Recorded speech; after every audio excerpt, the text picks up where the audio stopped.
Ici, depuis 2005, l'INRA teste des cépages résistants aux maladies, notamment l'oïdium et le mildiou, ce qui doit à terme permettre de réduire, voire supprimer totalement les traitements phytosanitaires. Une économie pour la production et la possibilité de produire bio, une sélection et des croisements qui ont débuté dans les années 70, presque 50 ans d'hybridation. Utilisant les méthodes naturelles, l'hybridation.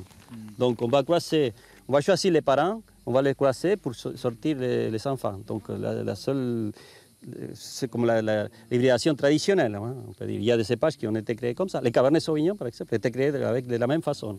Des cépages avec un bon rendement, une grande qualité et adaptés à nos régions. Ces premiers nouveaux cépages français devraient être disponibles en 2018, les débuts du super vin bio.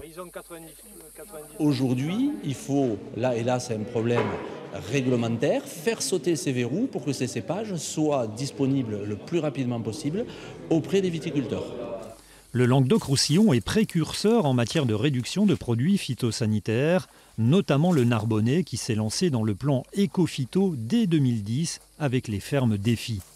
Avec tout ce panel, avec l'observation, avec les cépages résistants, avec le biocontrôle, etc., oui, on arrive enfin à réduire l'usage des intrants phytosanitaires, à savoir qu'en plus, dans la région, enfin, au niveau de l'Occitanie et plus précisément le Languedoc-Roussillon, on est quand même les moins utilisateurs de produits phytosanitaires.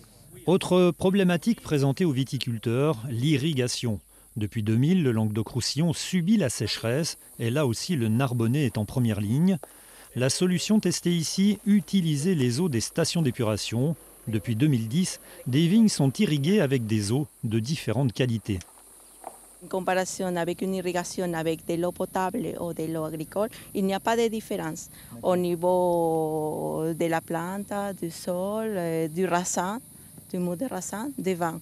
Donc, on trouvait des différences par rapport à l'effet millésime, mais pas par rapport à l'effet de la qualité d'eau qu'on utilise pour irriguer la vigne. Il n'y a pas de variation au niveau qualitatif. En plus, au niveau bactériologique, l'eau s'améliore. L'utilisation des eaux usées pour l'agriculture est très courante dans de nombreux pays, Australie, Israël, Californie, Espagne, et avec des contrôles sanitaires moins stricts qu'en France. Et dans nos régions, irriguer la vigne est désormais indispensable.